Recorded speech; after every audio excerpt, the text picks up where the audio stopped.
আলহামদুলিল্লাহি ওয়াহদা ওয়াসসালাতু ওয়াসসালামু আলা মান লা নাবিয়্যা বা'দা ওয়া আলা আলিহি ওয়া সাহবিহি ওয়া মাওয়ালা।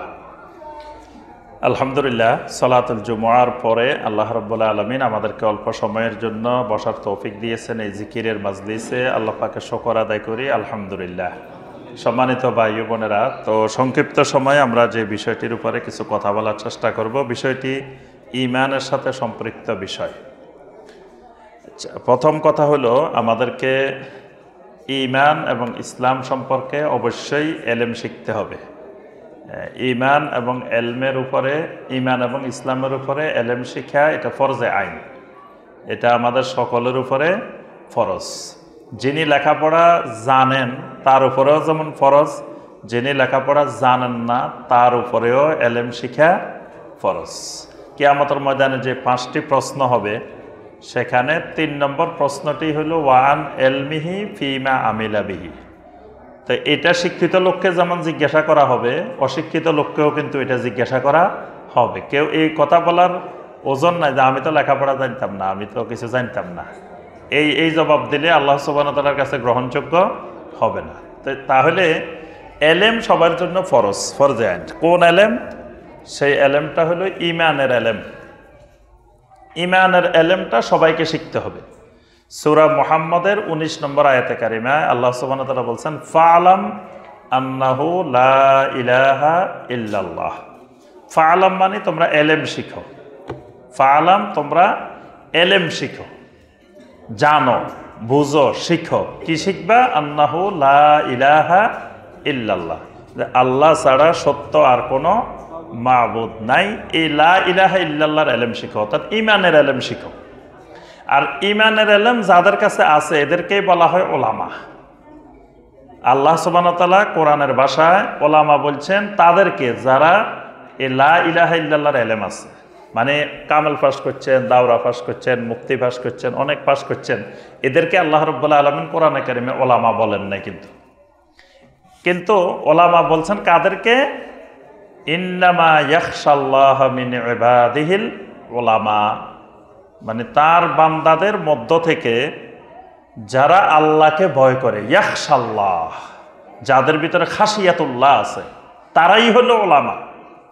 মানে ওলামা মানে তিনি আল্লাহ সম্পর্কে এমন এলেম শিখছেন, আল্লাহ সম্পর্কে এমনভাবে জানছেন যে জানার কারণে তিনি আল্লাহকে ভয় করেন। ভয়টা কয়েক রকমের ভয় আছে। আরবিতে খাউফ মানীয় ভয়, খাসিয়া মানীয় ভয়, তাকওয়া মানীয় ভয়। তো খাসিয়াতুল্লাহ যেটি, এটা হলো আল্লাহ রাব্বুল আলামিন যে আমার উপরে মহা ক্ষমতাবান, আল্লাহ আমাকে শাস্তি দিতে পারেন, এটা নিশ্চিত রূপে জেনে যে ভয় করা, এটার নাম খাসিয়াতুল্লাহ। আর খাউফ হলো যাকে আমি ভয় করতেছি সে কি আমার ক্ষতি করতে পারবে কি পারবে না আমি জানি না, কিন্তু আমার কাছে ভয় লাগতেছে, এটা কিন্তু ভয়। যেমন ধরেন জাদু, মুসা আলাইহিস সালাম দেখতেছেন যে জাদু করারা জাদু ছেড়ে দিছে, লাফালাফি করতেছে। মুসা আলাইহিস সালাম ভয় পেয়ে গেছেন, কিন্তু মুসা আলাইহিস সালাম নিশ্চিত না জাদু এগুলো তাকে ক্ষতি করতে পারবেন কি পারবেন না। এটাকে আল্লাহ পাক বলেন খাফা, এটা খাউফ। কিন্তু খাসিয়াতুল্লাহ কোনটা? খাসিয়াতুল্লাহ হলো নিশ্চিত আমি জানি যে আমার উপরে তিনি মহা ক্ষমতাবান, আমার উপকারও একমাত্র তিনি করতে পারেন, ক্ষতিও তিনি করতে পারেন, এটার নাম খাসিয়াতুল্লাহ।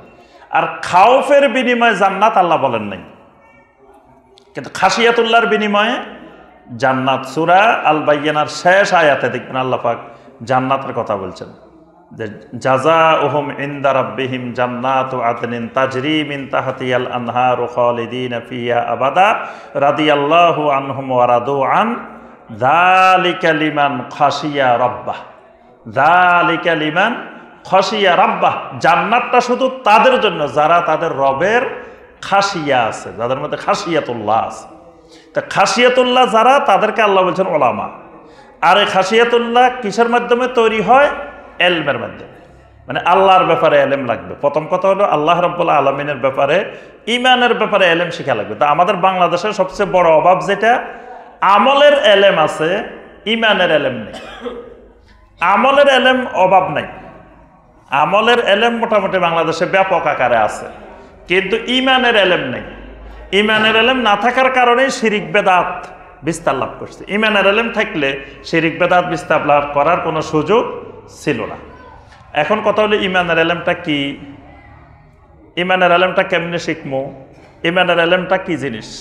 ইমানের এলেম শিখতে হলে আমি সব জায়গায় পরামর্শ দিয়ে থাকি যে আহলুল এলেমেরা কিছু জিনিসের এলেমকে ইমানের এলেম বলছেন, যে এই এলেমগুলো শিক্ষা লাগবেই একজন মানুষের। এইরকম গুরুত্বপূর্ণ 12টা জিনিস আছে, এগুলো মনে রাখবেন ভালো করে। 1 নম্বরে উসুলে সালাসা শিখতে হবে। ইমানের 3টা মূলনীতি উসুল শিখতে হবে 1 নম্বরে। 2 নম্বরে ইমানের আরকান শিখতে হবে। ইমানের আরকান মানে ইমানের রোকন কয়টা, এই রোকনগুলো সম্পর্কে জ্ঞান থাকতে হবে। আবার ইমানের আহকাম শিখতে হবে। 3 নম্বরে ইমানের আহকাম শিখতে হবে। আহকাম মানে আমরা বলি যে নামাজের আরকান আহকাম এত ফরজ, আরকান মানে ভিতরের গুলো, আহকাম মানে বাইরের গুলো। ইমানেরও ভিতরের আরকান আছে 6টা, বাহিরের আহকাম আছে 8টা। তো এই বাহিরের 8টা সম্পর্কেও জ্ঞান অর্জন করা লাগবে। ভিতরের 6টা, বাহিরের 8টা, তাহলে কয়টা হয়েছে? হ্যাঁ না 14 না, মানে ইমানের এলেম কয়টা বলছি? 3টা বলছি। 4 নম্বরে যেটা শিখতে হবে সেটা হলো ইমান কেমনে ভাঙ্গি যায়, এটাও শেখা লাগবে। অজু শিখা যেমন ফরজ, অজু কেমনে ভাঙ্গে এটা শিখাও ফরজ। না হয় একবার উজু করলে আজীবন উজু করা লাগবে না, কারণ তার উজু আর ভাঙবেই না, কারণ এতে উজু কেমনে ভাঙে এটা জানে না। এই জন্য অজু কেমনে করতে হয় এটা শিখা যেমন ফরজ, অজু কেমনে ভাঙ্গে এটা শিখাও ফরজ। তো ইমান কেমনে আনতে হয়, ইমানের উপরে কেমনে থাকতে হয় এটা শিখা যেমন ফরজ, ইমান কেমনে ভাঙ্গি যায় এটা শিখাও ফরজ।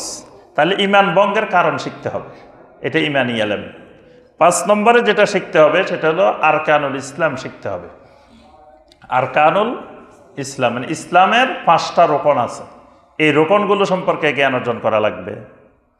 6 নম্বরে যেটা শিখতে হবে ইমানের বিপরীত জিনিস। ইমানের বিপরীত কি? কুফর। কুফর সম্পর্কে জ্ঞান অর্জন করতে হবে। কুফরটা কি, কেমনে কুফর হয়, কুফরের কত প্রকার, কুফরের কখন করলে কুফর হয় না, অনেক জ্ঞান আছে কুফরের এলেম। কুফর সম্পর্কে জ্ঞান অর্জন করা লাগবে। 7 নম্বরে ইমানের মূল যেই কাফেরদের ইমান আমাদের ইমান, 2 ইমানের পার্থক্য হলো তাওহিদ। আমাদের ইমানের ভিতরে তাওহিদ আছে, কাফেরদের ইমানের ভিতরে তাওহিদ নেই। এ তাওহিদ সম্পর্কে জ্ঞান অর্জন করতে হবে। 8 নম্বরে যেটির জ্ঞান অর্জন করতে হবে সেটা হলো তাওহিদের বিপরীত জিনিস। বিপরীত কি? শিরক। শিরক সম্পর্কে জ্ঞান অর্জন করতে হবে। 9 নম্বরে যেটার জ্ঞান অর্জন করতে হবে সেটা হলো সুন্নত সম্পর্কে জ্ঞান অর্জন করতে হবে, কারণ আমার জীবনটা চালাতে হবে সুন্নতের উপরে। তো সুন্নত সম্পর্কে যদি এলেম না থাকে তো কেমনে চালাম? এই জন্য সুন্নতের উপরে এলেম শিখা ফরজ। 10 নম্বরে যেটা সেটা হলো সুন্নতের বিপরীত বেদাত। বেদাত সম্পর্কে জ্ঞান অর্জন করতে হবে। 11 নম্বরে যেটা জানতে হবে আল্লাহ রাব্বুল আলামিন আমাকে আপনাকে সৃষ্টি করেছেন কিসের জন্য? ইবাদতের জন্য। তা আমার মূল কাজ হলো ইবাদত। ইবাদত সম্পর্কে আমার এলেম নেই, ইবাদত কি সেটাই বুঝি না, তা ইবাদত করবো কেমনে? আমাকে নিয়োগ দেওয়া হয়েছে যে তুমি ধান কাটবা, তোমার ডেলি এত টাকা বেতন দেবো, কাজ হলো ধান কাটার। তা আমি কি করছি, যেহেতু ধান কাটাই আমার কাজ, তো মাঠে যাই একাধারে ধান সব কাটা শুরু করে দিছি। তাহলে সব ধান এভাবে কাটলে হবে? আগে আমার কাজ মালিকের কাছে বলতে হবে আপনার জমিন কোনটা দেখাই দেন। মালিকের জমিন চিনতে হবে না, ওই জমিনে না আপনি ধান কাটবেন, আরেকজনের জমিনে যায় কাটা শুরু করে দিয়েছেন যে আমার কাজ ধান কাটা, আমি ধান কাটতেছি। ধান কাটলে তো হবে না, আপনার ধান কাটার আগে অনেকগুলো কাজ আছে। আপনার মালিকের জমিন কোনটা, জমিনটা চিনতে হইব। তারপরে ধান কি নিচে দিয়ে কাটবেন না উপরে দিয়ে খালি ছড়াটা কাটবেন, কদ্দুর কাটবেন এটা জানা লাগতো না। অনেক সময় দেখা যায় খালি ছড়াটা কেটে নিয়ে আসে, অনেক সময় মাঝখান দিয়ে আনে, অনেক দিন নিচে দিয়ে আনে। আপনি কোন বরাবর কাটবেন এটা শিখতে হবে, এটা বুঝতে হবে আগে। তারপরে আপনি কি ওই বার বান দিয়ে আনবেন না হোজা বান দিয়ে আনবেন? চিনেন আপনারা? একটা হোজা বান দিয়ে আনে না বড় করে, আর একটা হইলো ভার বান দিয়ে আনে। কেমনে আনবেন? 2 ধরনের লোক থাকে, কিন্তু কেউ আবার ওই কান্দেরটা পারে না, কেউ খালি মাথারটা পারে। এখন মাথায় আনবেন না কান্দে আনবেন এটা জানতে হবে।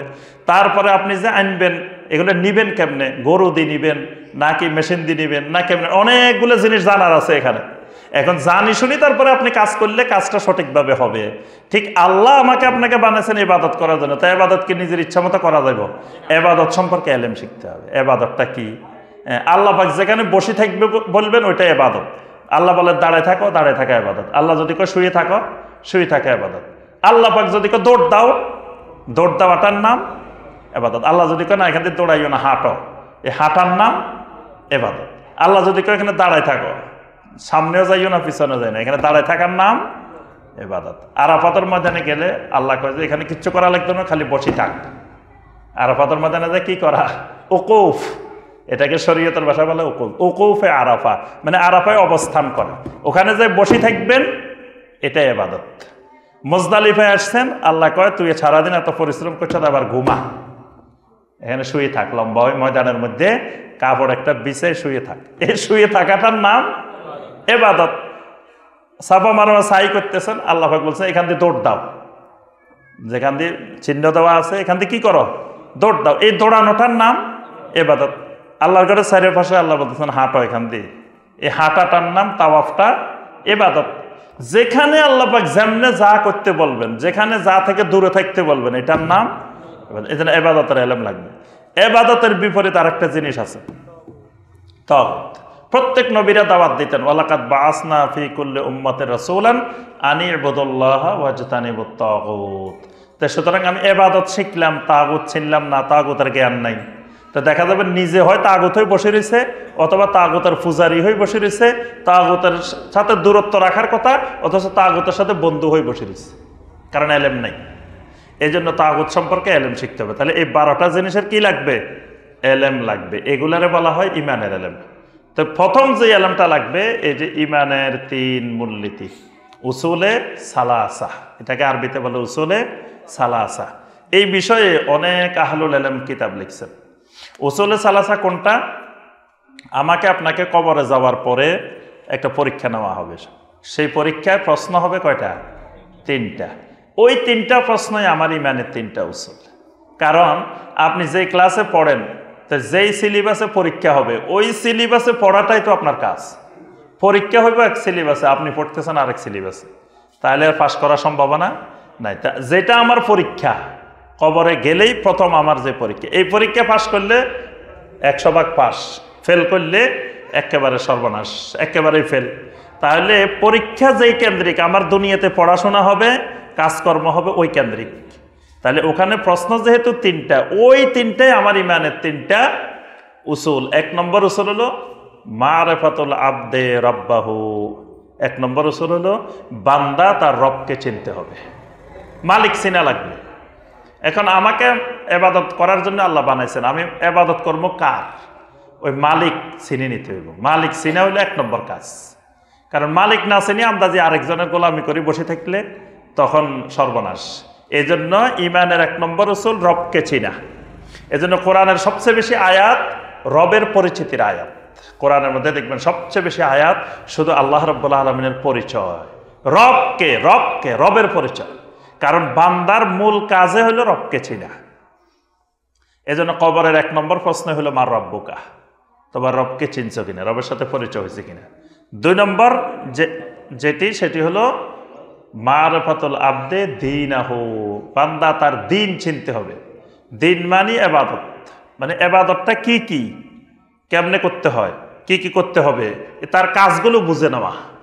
প্রথম মালিক চিনা, মালিকের ইবাদত করবো, তাহলে ইবাদত কি, কাজ কি, আমার কাজগুলো বুঝা, এটার নাম দিন। আর 3 নম্বর হলো মারিফাতুল আবদে নাবিয়্যা রাব্বিহি। এখন ইবাদতগুলো করব, ঠিক আছে, তো ইবাদতগুলো আমি শিখবো কোথায়, কোন পদ্ধতিতে করব, কার দেখানো রাস্তায় করব? সেটা হলো রবের, আল্লাহ একজন নবী পাঠাইছেন, ওই নবীকে চিনতে হবে। ওই নবীকে চিনা ইমানের 3 নম্বর উসুল। তাহলে এই 3টাকে বলা হয় ইমানের 3টি মূলনীতি। এই 3টার নাম উসুলে সালাসা। এই ইমানের 3 মূলনীতি হলো সংক্ষিপ্ত কথা। এই 3টা জিনিস আমার এই বইতে সংক্ষেপে আলোচনা আছে, কিন্তু আমাদের দেখবেন আহলুল ইলমেরা বিশাল বিশাল কিতাব লিখছেন এই বিষয়ের উপরে। শাইখ বিন বাজ রাহিমাহুল্লাহর কিতাব আছে, শাইখ উসাইমিন রাহিমাহুল্লাহর কিতাব আছে, তারপরে আপনার শাইখ সালেহ আল ফাওজান হাফেজাহুল্লাহর কিতাব আছে।